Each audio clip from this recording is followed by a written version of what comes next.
En Córdoba el agua gana cada vez más terreno. Crece el llamado por ayuda. Saqué apenas una maletica lo que pude, porque el agua aumentaba demasiado rápido. No hay una cifra exacta de desaparecidos por la emergencia. Un primer reporte señala 14 fallecidos. Inundaciones ponen en evidencia falta de previsión de entidades nacionales. No siempre es un evento fortuito, es una omisión del principio de planeación adrede. En medio de la tragedia, hay miles de animales abandonados tras perder sus hogares. Se encienden alarmas. 339 municipios registran riesgos por violencia electoral. Cada vez estamos subiendo más el nivel de riesgo. Estructuras ilegales crecieron 23,4% en el último año. NS Noticias, con Isaac Nesim y Marcela Baena. Buenas noches. Continuamos acompañando a las familias damnificadas por las lluvias en el país. En Córdoba, el agua gana cada vez más terreno sobre cultivos, calles y viviendas. Entre tanto, crece el llamado urgente para que la ayuda llegue a tiempo.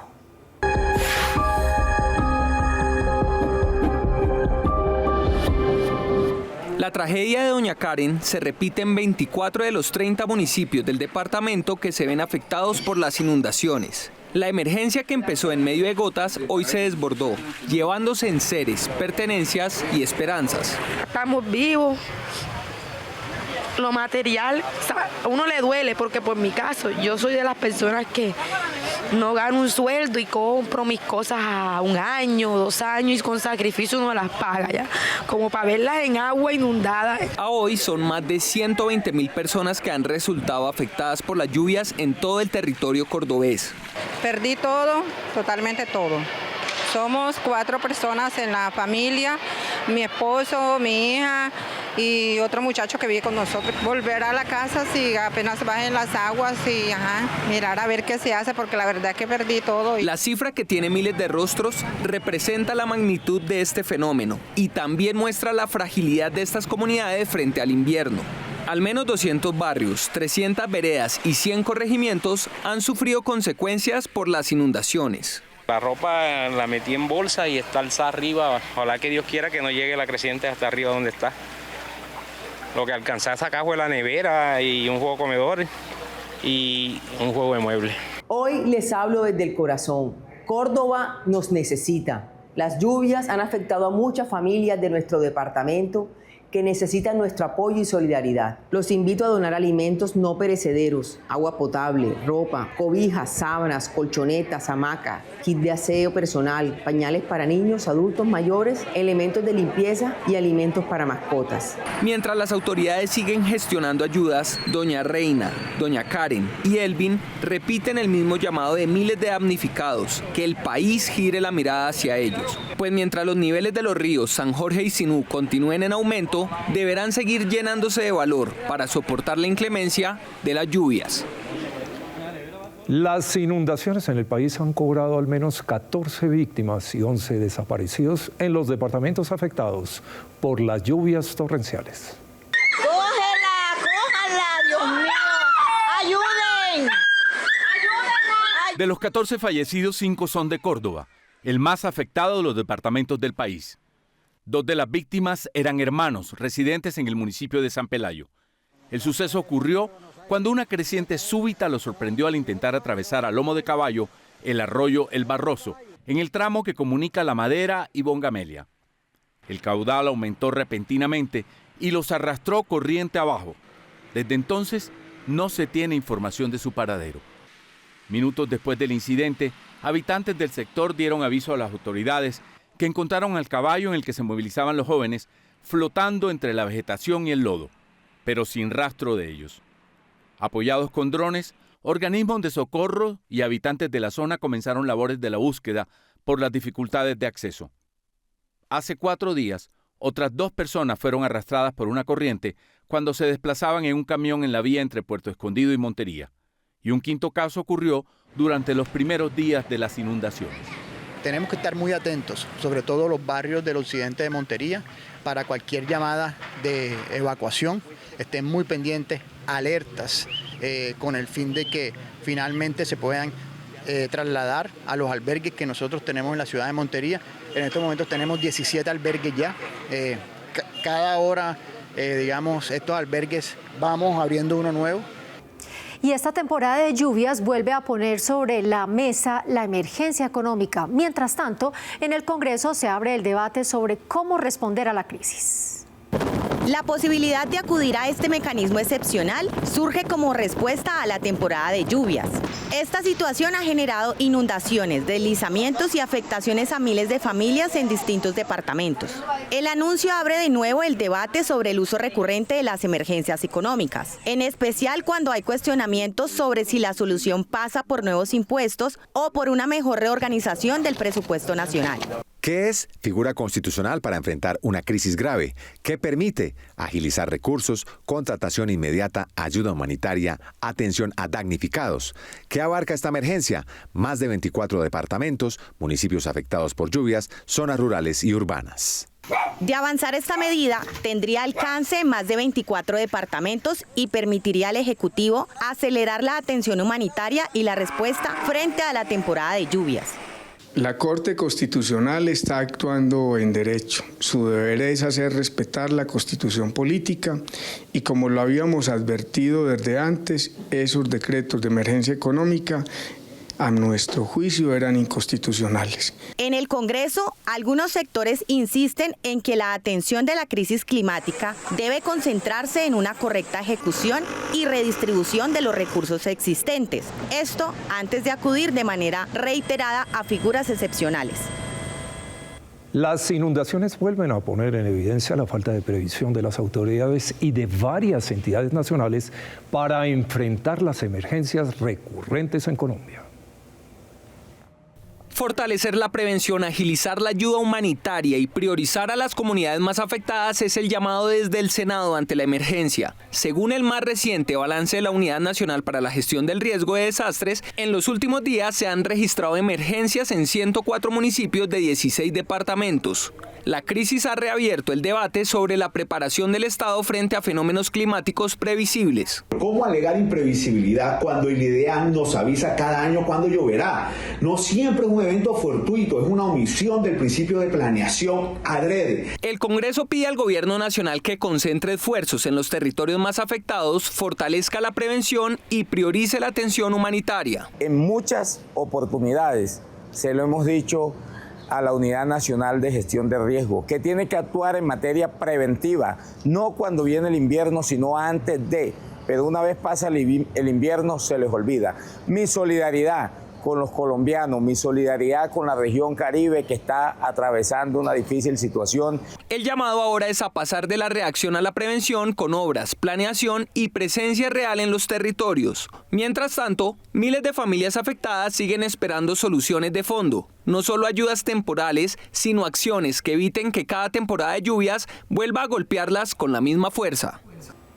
Bueno, y en medio de esta crisis que atraviesa Córdoba por la intensa temporada de lluvias, crece la preocupación por animales abandonados tras perder sus hogares. Muchos están sin alimento ni refugio.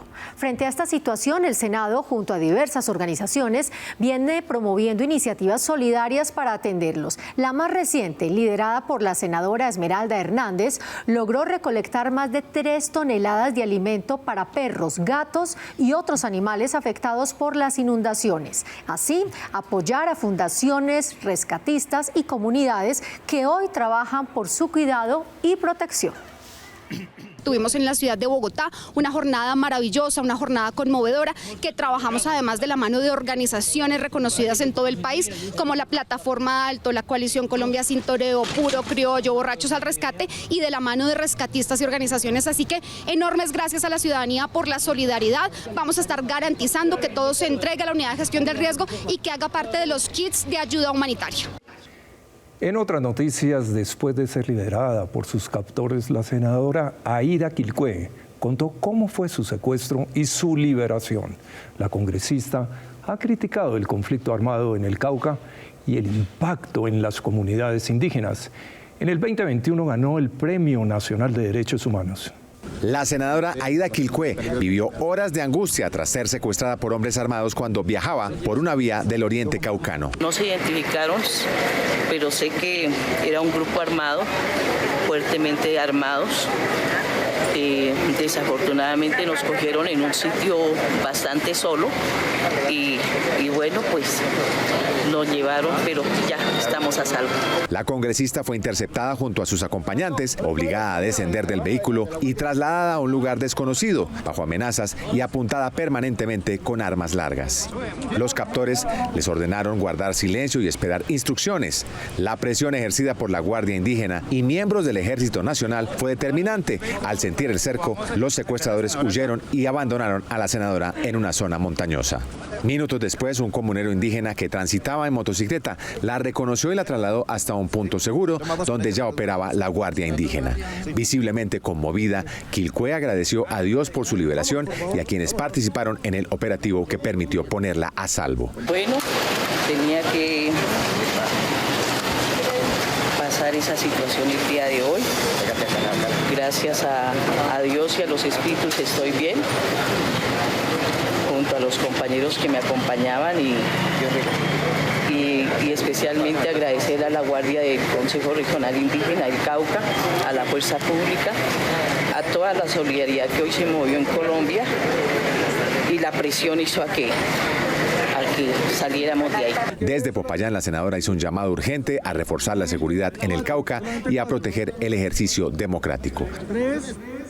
Y es que 339 municipios registran riesgos por violencia, un panorama que se agrava por el asesinato del senador Miguel Uribe Turbay y ataques a los congresistas Julio César Triana, Temístocles Ortega, a los escoltas de Jairo Castellanos y a la retención de Aida Quilcué. Casi un tercio del territorio nacional enfrenta problemas de orden público, lo que según la misión de observación electoral prende las alarmas frente al actual proceso electoral. Cuando vamos al mapa de riesgo por factores de violencia, tenemos un total de 339 municipios, una concentración muy importante de los municipios en riesgo extremo.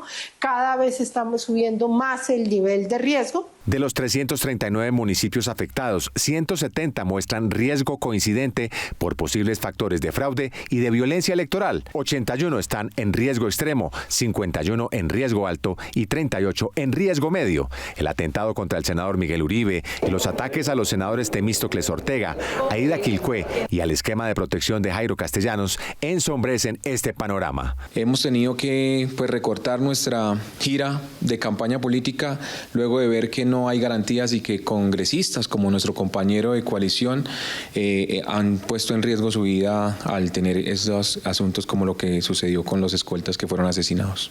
Los focos críticos se concentran en regiones como Arauca, el noreste antioqueño y el sur de Bolívar, el Andén Pacífico, el norte del Cauca, el suroriente colombiano, incluyendo municipios de los departamentos del Meta, Caquetá y Guaviare y el medio y bajo Putumayo.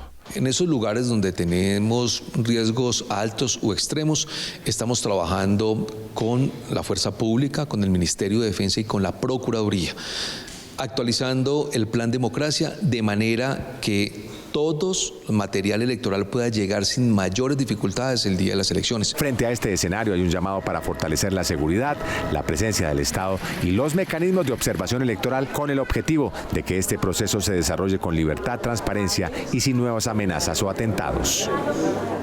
El mapa del conflicto vuelve a moverse en Colombia. Un estudio de la Fundación Ideas para la Paz advierte que las estructuras armadas ilegales crecieron un 23.4% en el último año.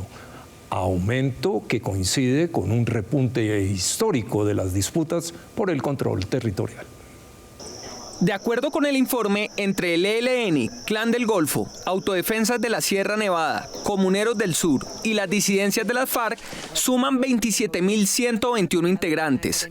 Esta es la cifra más alta registrada desde la firma del acuerdo de paz con las FARC en 2016, lo que refleja una reconfiguración del conflicto armado. Queremos hacer un llamado al gobierno nacional para que despliegue toda su capacidad y otorgue garantías de participación política a todos aquellos candidatos y candidatas de los distintos partidos que en este momento están adelantando esa campaña electoral. Como el conflicto ha mutado luego de la firma del acuerdo de paz, ya pues en el año 2026 se cumplen 10 años de la firma del acuerdo y durante este tiempo se han dado múltiples movidas por parte de grupos armados, algunos que estaban desde antes de la firma del acuerdo de paz, otros que surgieron como las disidencias de la FARC, y en estos 10 años hubo un cambio en el mapa de la guerra y del conflicto en Colombia. Según Indepaz, uno de los mayores desafíos será la dificultad del Estado para recuperar los territorios que actualmente están bajo control de los grupos armados. Actualmente, de 32 departamentos, estos grupos presentan dominio en 24 de ellos. Los territorios que han tenido históricamente actores armados pues siguen siendo territorios difíciles para el ejercicio de la actividad política. Todavía nos falta seguir avanzando en la implementación de los acuerdos de paz, que es lo que nos va a garantizar a futuro pues resolver las causas o desmontar las causas que generan la violencia en Colombia. Los riesgos de un país de seguirnos matándonos por ideologías, aquí no cabe, sino la vida es sagrada y debe ser respetada. En medio de un año electoral marcado por hechos de violencia, el país vuelve a enfrentar el reto de replantear soluciones que permitan avanzar hacia una paz real en las regiones, en donde miles de colombianos siguen viviendo en medio del conflicto y clamando por tranquilidad. Para mantenerte bien informado en tiempo real sobre las decisiones que te cobijan en la vida diaria, síguenos. Encuéntranos en todas las redes sociales. En Cauca, la decisión del gobierno de fumigar con drones cultivos de uso ilícito sigue generando una fuerte resistencia en las comunidades. Crece la polémica en 17 municipios del Cauca por el reinicio del programa de erradicación de cultivos ilícitos mediante aspersión aérea con glifosato. Si hacemos una encuesta de cuántas hectáreas de coca erradicaron del 2012 al 2022, más de 800.000, y yo te preguntaría, ¿qué hay en esas hectáreas hoy? Vuelve a haber coca. En realidad el campesino es el eslabón primario, ¿sí? Pero eso no va a repercutir ni en las estadísticas ni en las transformaciones que se requieren para solucionar el problema. En municipios como Argelia y Patía, los consejos ya rechazaron la medida. Las comunidades aseguran que no fueron consultadas y temen impactos graves en su salud, sus cultivos y el medio ambiente. Que los recursos se dirijan directamente a los campesinos, que no solamente se llegue con la bota militar. La OMS en el año 2015 clasificó al glifosato como probablemente cancerígeno. Los preparativos técnicos y de seguridad para esta operación que planea el uso de drones en la zona avanzan, pero se teme que la estrategia genere más conflictos en una región históricamente golpeada por la violencia.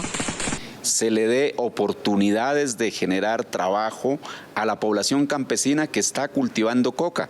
Y eso es inversión en vías de comunicación, apoyo para proyectos productivos y acompañamiento a esta población campesina para que hagan ese tránsito de estos cultivos de uso ilícito a unas economías legales.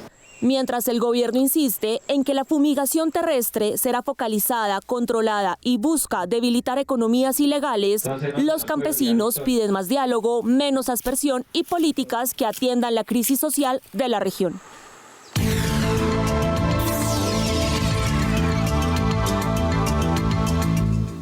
Ejercer como jurado de votación no es opcional, es un deber ciudadano.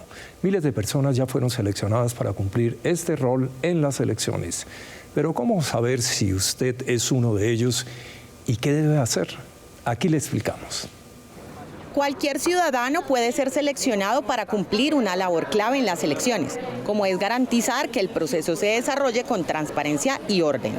Para saber si usted fue designado como jurado, debe consultar las resoluciones publicadas en las sedes de la registraduría en todo el país o ingresar a la página web eleccionescolombia.registraduría.gov.co y digitar el número de cédula. Quienes resulten designados deberán asistir a una capacitación obligatoria, con una duración aproximada de 2 horas, en franjas horarias establecidas por la registraduría. Más de 862.000 jurados fueron convocados para esta importante cita y no asistir le va a generar unas sanciones, por ejemplo, para quienes pertenecen al sector privado de 1 a 10 salarios mínimos legales mensuales, pero si es del sector público hasta la destitución del cargo. Las capacitaciones para las legislativas iniciaron el 9 de febrero en Bogotá y se realizarán progresivamente en el resto del país. Nosotros como ciudadanos tenemos que interesarnos por los temas de la sociedad, de la comunidad, y en ese sentido es muy importante votar porque de lo que hagan aquellas personas que elijamos dependerá de los impactos que recibamos como individuos y como comunidad. El día de las elecciones los jurados deberán presentarse al puesto de votación a las 7 de la mañana para instalar las mesas y el alistamiento del material electoral. Cumplir como jurado garantiza elecciones confiables para todos los colombianos. Con 13.098 millones de dólares, las remesas alcanzaron un récord histórico. El aumento de la migración es una de las causas. Entre el 2022 y el 2024, 1.330.000 colombianos dejaron el país de manera permanente.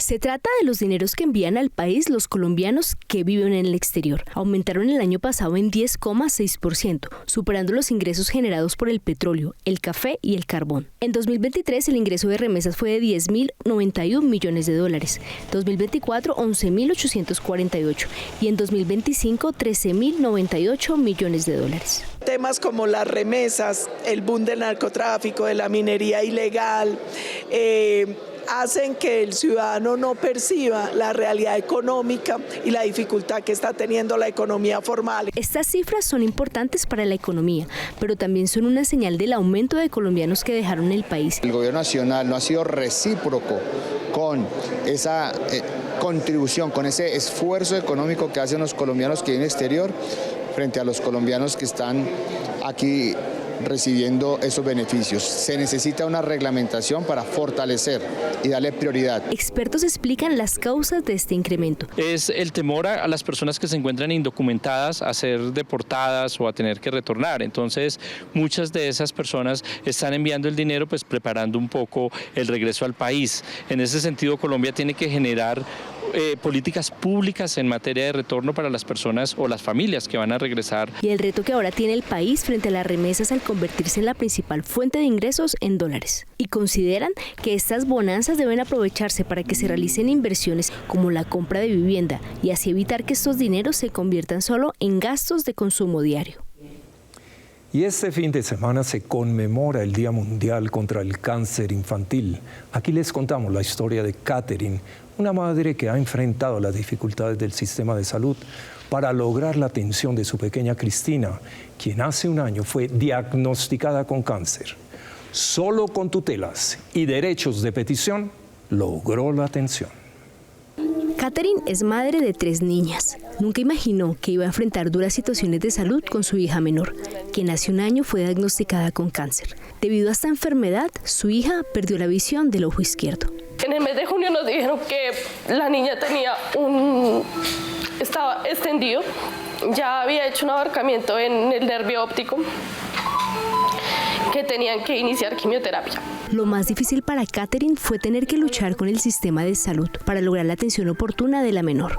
Tuvimos inconvenientes en el tema de autorizaciones, nos tocó en tutelar, pero pues gracias a Dios con la tutela nos funcionó, empezaron a darle todo el requerimiento de todo lo que ella necesitaba. Aunque en el país se ha trabajado para mejorar la atención a estos pacientes, todavía hay varios retos para evitar que los menores sigan muriendo por esta causa, y el tema se agudiza con la crisis del sistema de salud. Qué triste que nuestros niños estén viviendo una situación de crisis y, como te digo, retroceder 10 años ha sido muy difícil, o sea, es volver a empezar de ceros. Según el Instituto Nacional de Cancerología, los principales obstáculos para la atención son el diagnóstico tardío, las brechas geográficas en el acceso a servicios especializados, barreras administrativas con las EPS y dificultades económicas que limitan la continuidad del tratamiento. Si hay una prevención oportuna en la detención del cáncer, eso permite una atención oportuna y permite prolongar la vida vida, incluso salvar la vida de los niños en el país. Necesitamos más conciencia y también que el sistema de salud opere de manera coherente, que haya más acciones de prevención antes que acciones ya de atención. En el mundo, el porcentaje de sobrevida de esta enfermedad alcanza el 85%, mientras que en Colombia llega al 60%. A pesar de estas cifras, Catherine envía un mensaje a otras mamás. Hay una esperanza, no darse por vencidos. Mami, te amo. Besito, mamá.